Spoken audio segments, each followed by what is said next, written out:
Oke, untuk berikutnya kami ingin minta pandangan dari Pak Ketua KPU yang terhormat Bapak Muhammad Afifuddin tentang mungkin putusan dari MK tahun 35 kemarin.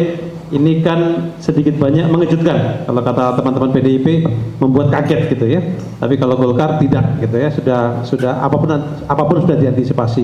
Sementara Demokrat mengatakan ingin memprediksi ini kok mengarah kepada federalisme dan sebagainya. Nah, ini kan pada sisi teknis tadi Mbak Nini sudah menganalisis bahwa akan ada pekerjaan banyak buat KPU, terutama KPU yang akan berakhir, terus kemudian yang baru terpilih tapi belum tahu histori dan sebagainya. Mungkin Pak Ketua bisa sedikit memberikan pandangan kepada teman-teman media yang sudah hadir untuk bagaimana respon KPU dan apa yang harus kita lakukan ke depan. Silakan Pak. Terima kasih Mas Zainal. Assalamualaikum warahmatullahi wabarakatuh. Selamat sore, salam sejahtera buat kita semua. Bang Doli yang saya banggakan, Mbak Ninis, Direktur Perludem yang saya banggakan. Terima kasih atas undangannya Bang. Teman-teman sekalian yang saya hormati, pertama saya mohon maaf atas keterlambatan beberapa saat. Saya yakin Mbak Ninis dari sisi Perludem juga sudah mengurai pokok-pokok baik permohonan maupun putusan 135 garing PUU 22 Romawi 2024 ini. Tentu kami akan bicara dari perspektif penyelenggara pemilu. Saya kira Bapak Ibu teman-teman sekalian, ini dari sisi teknikalitas, kalau nanti tindak lanjutnya bisa sesempurna yang kita bayangkan, maka sejatinya adalah bagian dari menjawab apa-apa yang diantaranya sudah menjadi kegelisahan atau tantangan kita semua. Yang pertama, tentu pasal-pasal yang diuji kita sudah tahu, intinya berkaitan dengan keserentakan pelaksanaan undang-undang pemilu dan juga keserentakan pilkada yang berdampak terhadap bagaimana desain penyelenggara. Kalau kita lihat putusan sebelumnya, putusan 55, kita tahu bahwa ada opsi-opsi sebenarnya yang saat itu diskursusnya sebenarnya open legal policy dan seterusnya, yang ada 5 opsi, kemudian diberi titik lagi kalau mau ada opsi lain ya silahkan, itu kira-kira. Nah, kemudian opsi ini ditegaskan dalam putusan 135 yang pada intinya pilkada serentak nasional dulu, baru pilkada serentak. Dulu saat pasca putusan 55 ini juga menjadi diskursus yang luar biasa, tetapi karena tidak ada perubahan undang-undang, maka apa yang terjadi dari 2019 kita laksanakan lagi di 2024. Nah, tentu karena sudah 2 kali pemilu, ada refleksi, ada evaluasi yang akhirnya sampai kepada catatan-catatan apa yang secara idealitas bisa kita dorong, apa yang secara idealitas bisa kita koreksi.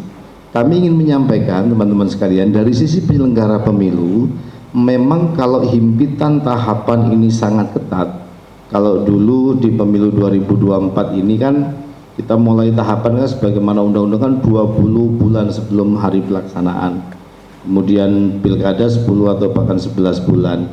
Kalau secara teknis saya mau menyampaikan, saat pemilu 2024 di bulan Januari, disitulah titik temu dari tahapan pemilu dan pilkada secara bersamaan.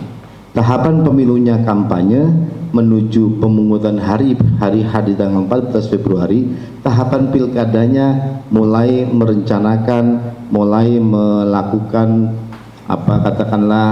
penganggaran dan seterusnya.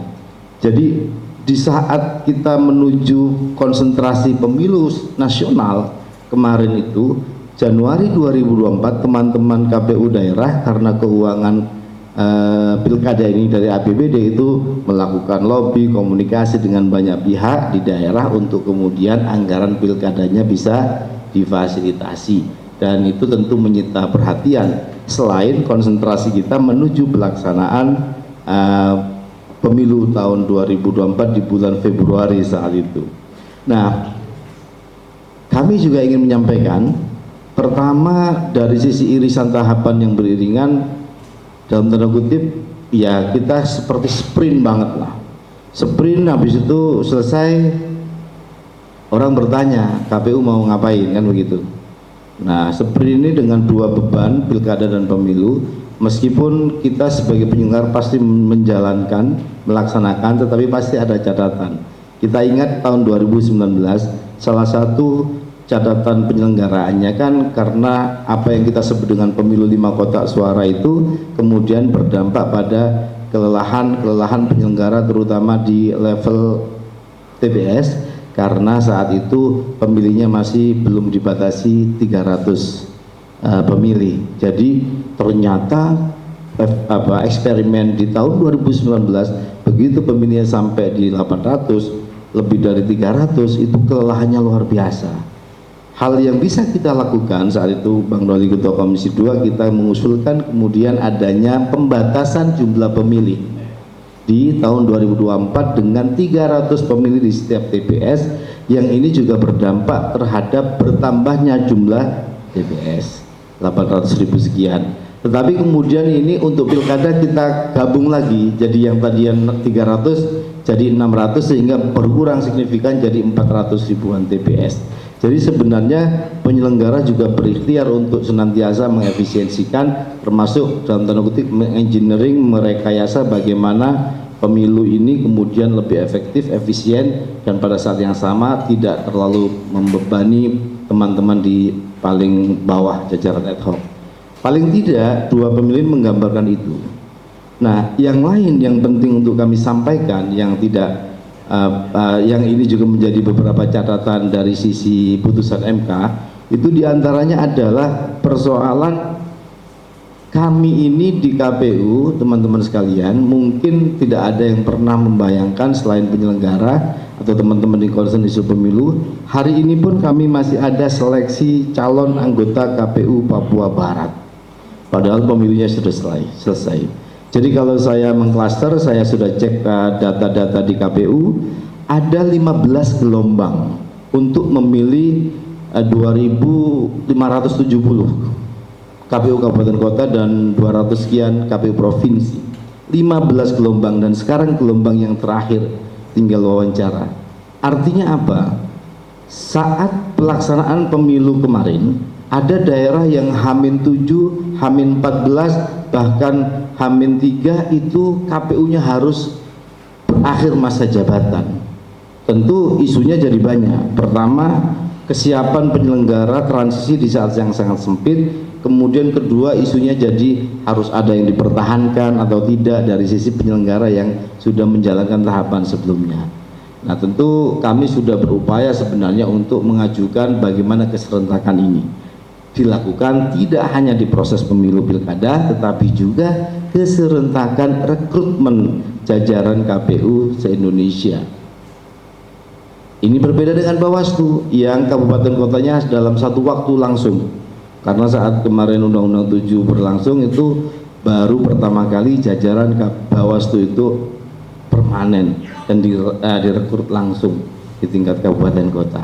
Nah, paling tidak ini yang harus kita pikirkan, bagaimana menurunkan putusan Mahkamah Konstitusi secara idealitas ini kepada norma, aturan-aturan, undang-undang pemilu yang kemudian meniscayakan trayek atau tracking untuk kemudian menuju pemilu yang lebih baik dan efisien.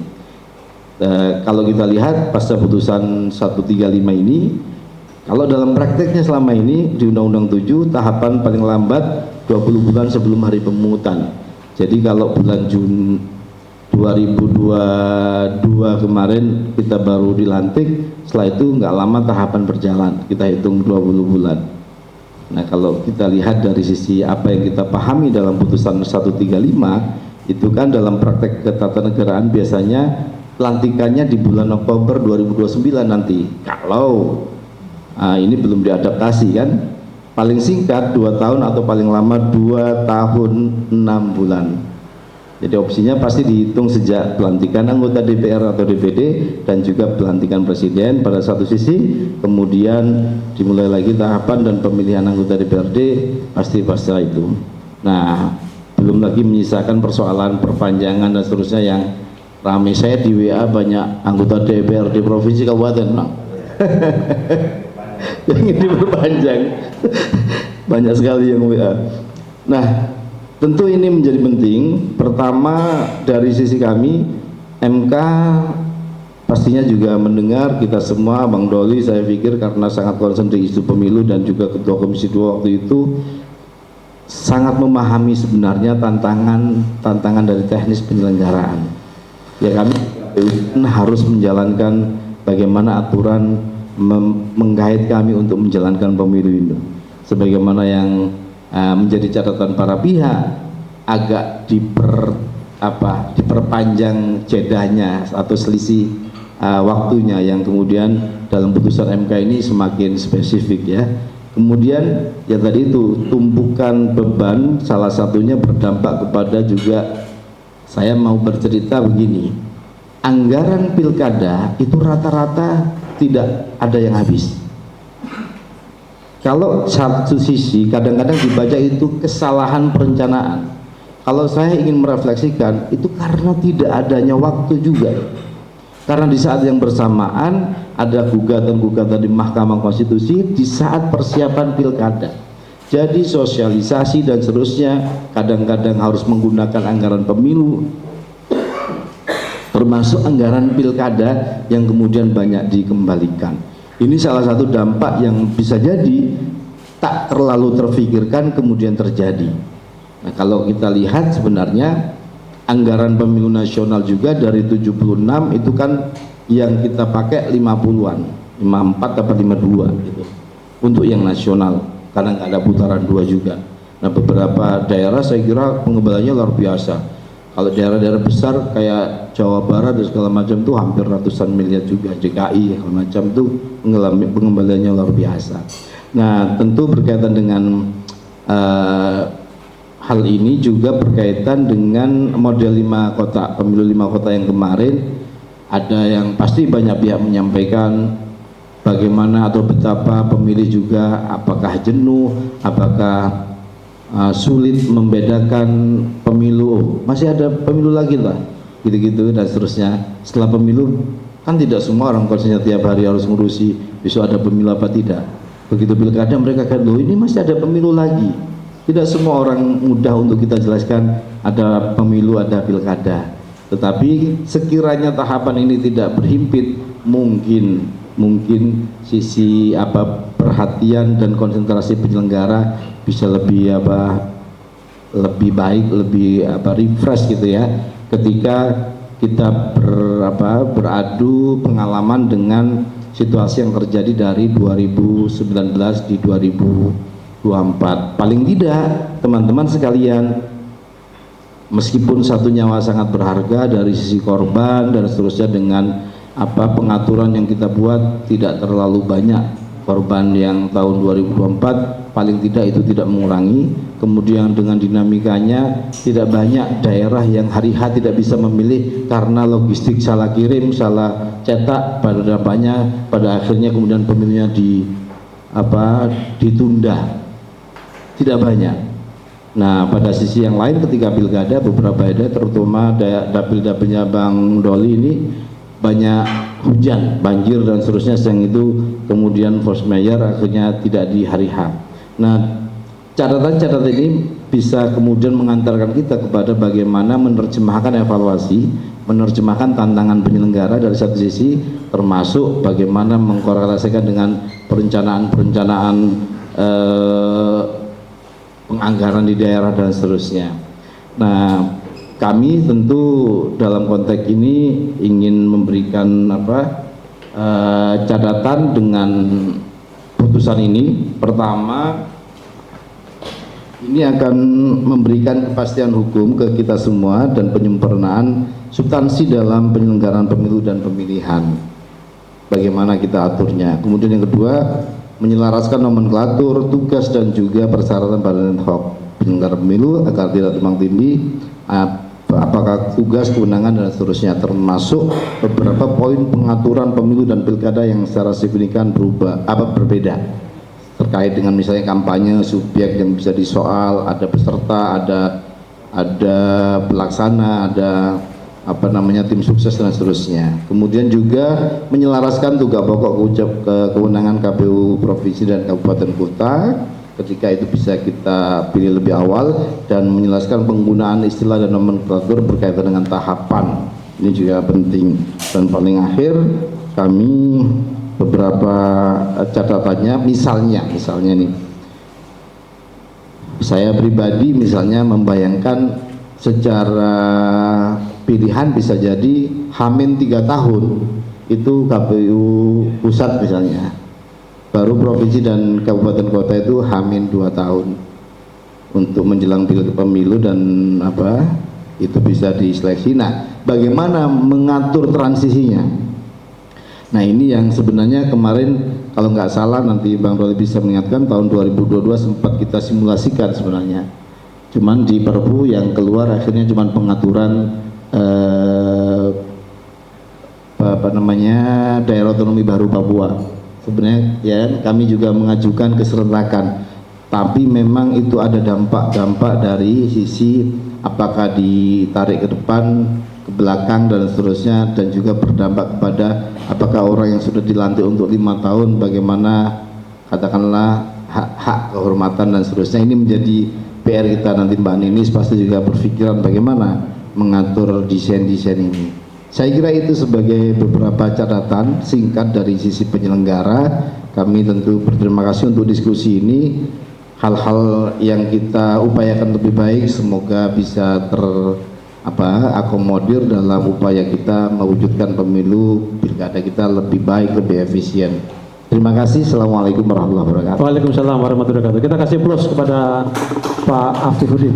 Mungkin sebelum ke teman-teman media, satu pertanyaan, bahwa apakah pasca putusan beberapa hari lalu langsung ada tindakan langsung itu dari KPU Pak untuk koordinasi dengan KPU daerah atau apa untuk menyikapi ini, atau yang tadi ditanyakan teman wartawan tadi terkait itu juga nanti lanjut ke Pak Ninis. Silakan Pak. Iya Mas. Ini kan putusan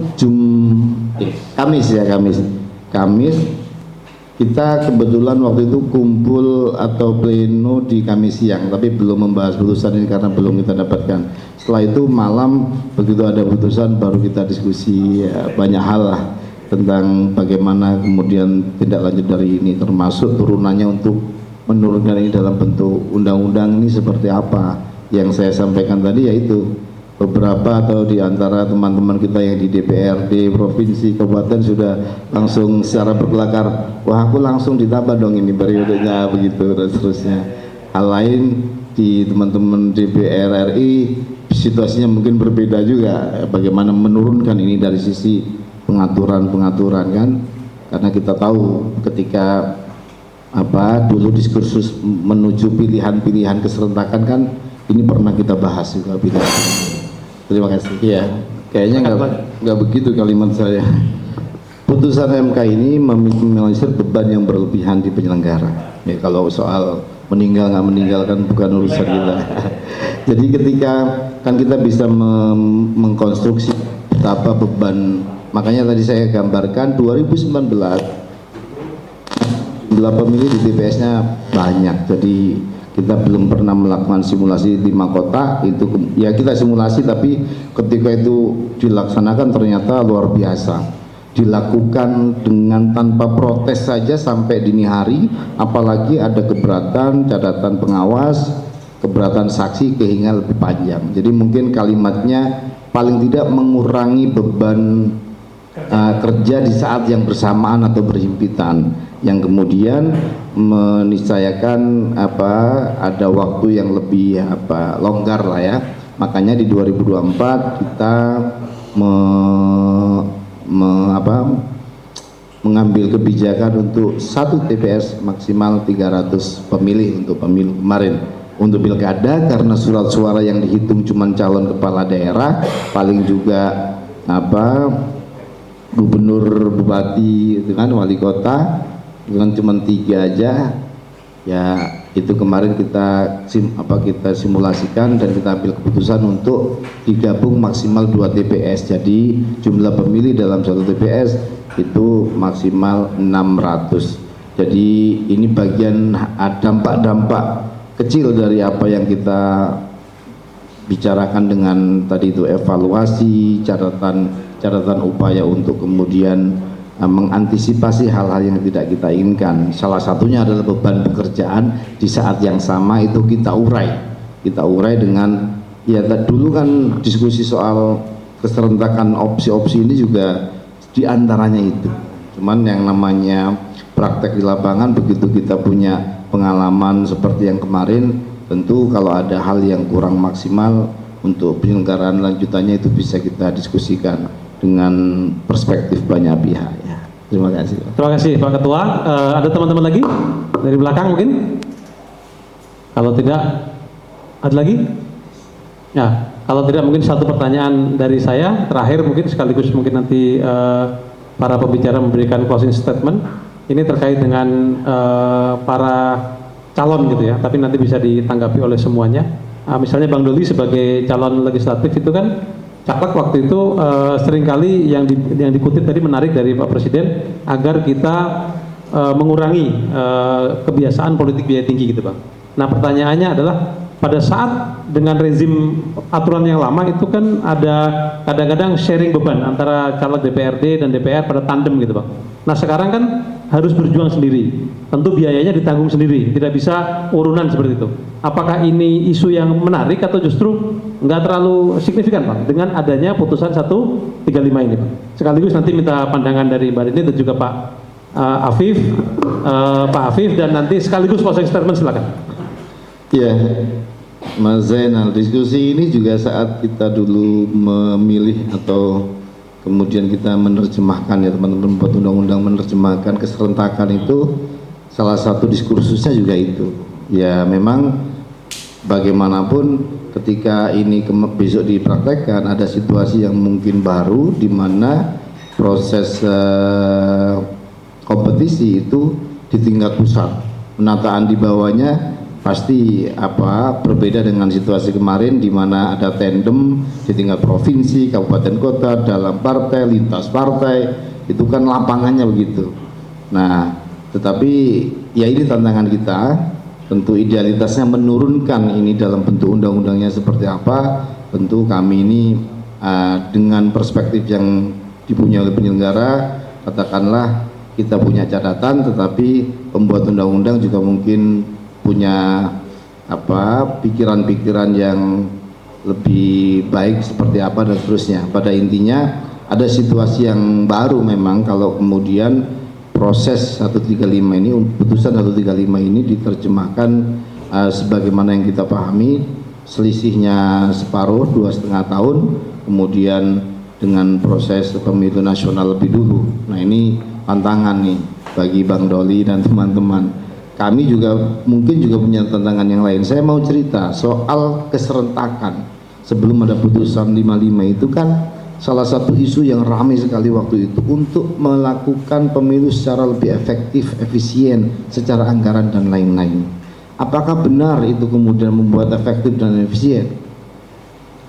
Nah, ini kan bisa kita lihat dari sisi penganggaran, termasuk dari sisi praktek teman-teman di calon anggota DPR-nya kemarin. Artinya kita harus sama-sama terbuka untuk kemudian benar nggak efisiensi dari sisi keserentakan kemarin sudah terjawab semua atau sama saja, misalnya begitu.